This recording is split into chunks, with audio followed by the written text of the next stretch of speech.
Dengan mengetahui nilai select itu nanti, maka kita akan mengetahui mana kegiatan-kegiatan genting.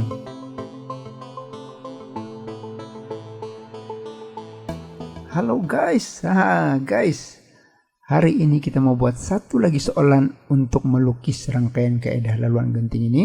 Dalam video kita yang lalu kita sudah buat satu soalan, tetapi untuk mengukuhkan lagi pengetahuan tentang bagaimana melukis rangkaian kaidah genting ini, maka kita akan buat satu lagi soalan dalam video ini. Kejap guys, serba sedikit. Kita punya step-step ialah untuk menyelesaikan soalan kaidah laluan genting ialah ini soalan diberi. Lepas itu kita akan dikehendaki melukis rangkaian. Kita akan melukis rangkaian. Selepas rangkaian itu siap nanti, ini kita akan lengkapkan dia punya jadwal.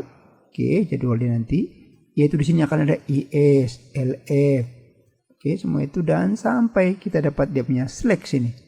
Dengan mengetahui nilai select itu nanti, maka kita akan mengetahui mana kegiatan-kegiatan genting, dan seterusnya kita akan mengetahui mana laluan genting supaya kita boleh menyelesaikan sesuatu soalan mengenai kaidah laluan genting tersebut.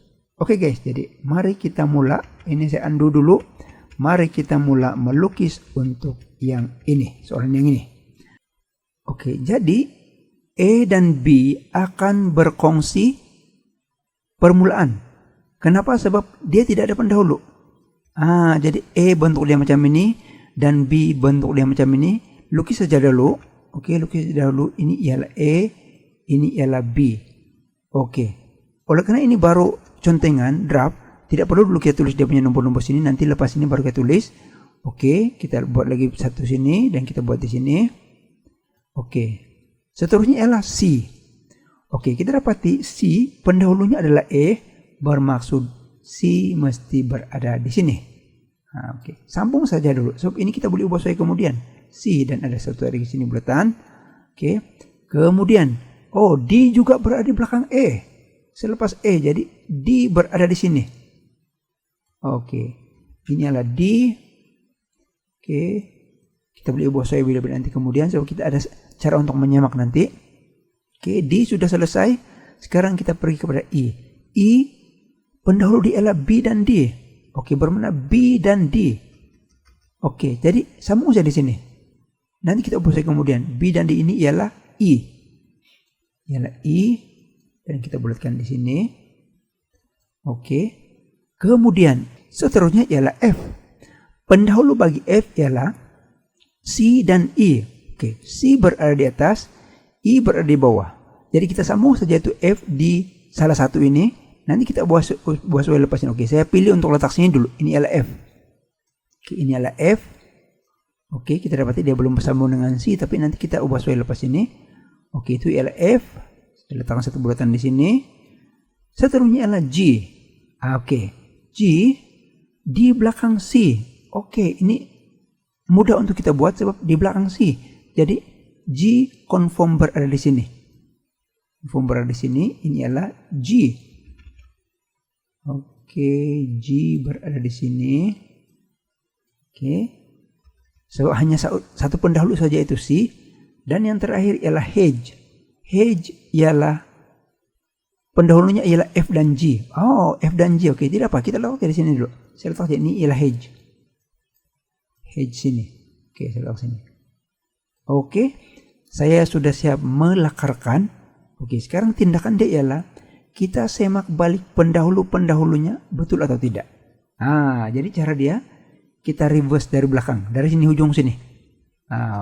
Dengan mengambil yang paling ujungnya itu H. Perhatikan. Pendahulu bagi H sepatutnya ialah F dan G. F dan G. Kalau kita perhatikan, G memang tidak ada sambungan kemana-mana sudah. Bermaksud G itu kita boleh pindahkan dia ke sini supaya memenuhi ini. Saya label ini adalah G supaya memenuhi syarat H dengan FG ini di belakang dia, F dengan G. Sekarang ini saya mau pindahkan dahulu ini. Buanglah maksudnya, tapi jangan dulu kita terus buang. Letakkan dia di sini dulu. Bakal dibuanglah kemudian lepas ini. Kita undur lagi. Untuk G pula di belakangnya ialah C. Oke, betul, tidak ada masalah. Ini oke, ini betul setakat ini, tidak perlu diubah sesuai. Oke, F sepatutnya pendahulu dia ialah C dan I. Oke, ini ialah C, ini ialah I. Wah, punya jauh. C dengan I untuk mendahului itu F. Oke, kita dapati C dan I ini tidak mungkin boleh ubah garisan dia. Maksud saya, itu G tidak mungkin kita boleh letakkan di sini. Kalau kita letakkan macam itu, semata-mata untuk menyambungkan C, I untuk mendapat itu F. Seperti sini C dan I untuk mendapat itu F. Di belakang F ialah C dan I saja. Tapi kalau kita letak G di sini, maka secara langsung di belakang F ialah G. Sedangkan tidak ada di sini, C dan I saja. Bermaksud kedudukan G di sini tidak boleh ditulis, dipindahkan. Jadi kita undo yang tadi itu. Oke. Jadi macam mana cara kita untuk menghubungkan C dengan I untuk membolehkan dia menjadi pendahulu kepada F? Maka disinilah wujudnya dummy. Dummy. Oke, begini. Dan jangan salah anak panah. Kan C menuju ke F, berarti anak panah dia masih turun. Kalau kamu letak anak panah pergi atas, ini maksud dia I dengan C menuju ke G. Sedangkan G dia punya pendahulu cuma satu, yaitu C. Oke, jadi ini tidak mau letakkan anak panah ke bawah. Ini adalah dummy. Karena tulis itu dummy ya. Nanti lepas ini kita akan kasih kemas. D-U-M-M-Y. Oke, ini adalah dummy. Dan turun ke bawah anak panah dia. Jadi F sudah selesai. Oke, ini F. Dia dikaitkan, dihubungkan dengan C dan I melalui dummy ini. Oke, sudah selesai. Oke, sekarang I. I pendahulu dia ialah B dan D. B tidak masalah, bagus. Tapi D terpisah. Kalau kita dapati D tidak ada apa-apa sambungan. Jadi D itu kita boleh sambung terus letak di sini. Dan ini adalah D. Oke. Dan tidak memberi apa-apa kesan kepada C kah, kepada G kah. So, dia memang tidak ada sambungan. Dia terputus itu dan dia masih boleh pindah ke sini. Jadi itu pun saya mau buang nanti macam itu G tadi itu. Kita mau buang dulu dari sini sementara. Kita letakkan dia di sini. Oke. Oke, jadi I pendahulu dia adalah B dan D. B dan D. Oke, settle. Oke, undur lagi. D pendahulu dia adalah E. Mana D? Oke, ini D. Pendahulu dia ialah E. Oke, betul. Nanti anak panah dia begini. Dan C pula pendahulu dia ialah E. C pendahulu dia ialah E. Oke. Jadi kalau kita perhatikan, raja kita ini sudah selesai. Cuma kita kena tambah-tambah yang perlu lagi, yaitu anak panah. Oke. Ini tengok. E01. Jadi ini kosong. Untuk huruf E itu 01. Nah, itu cara meletakkan nomor. B02. Jadi B02 sini 2. Itu tengok aja nomor tuh nah. C13. Oke, ini 1. Ini C sini 3. Oke.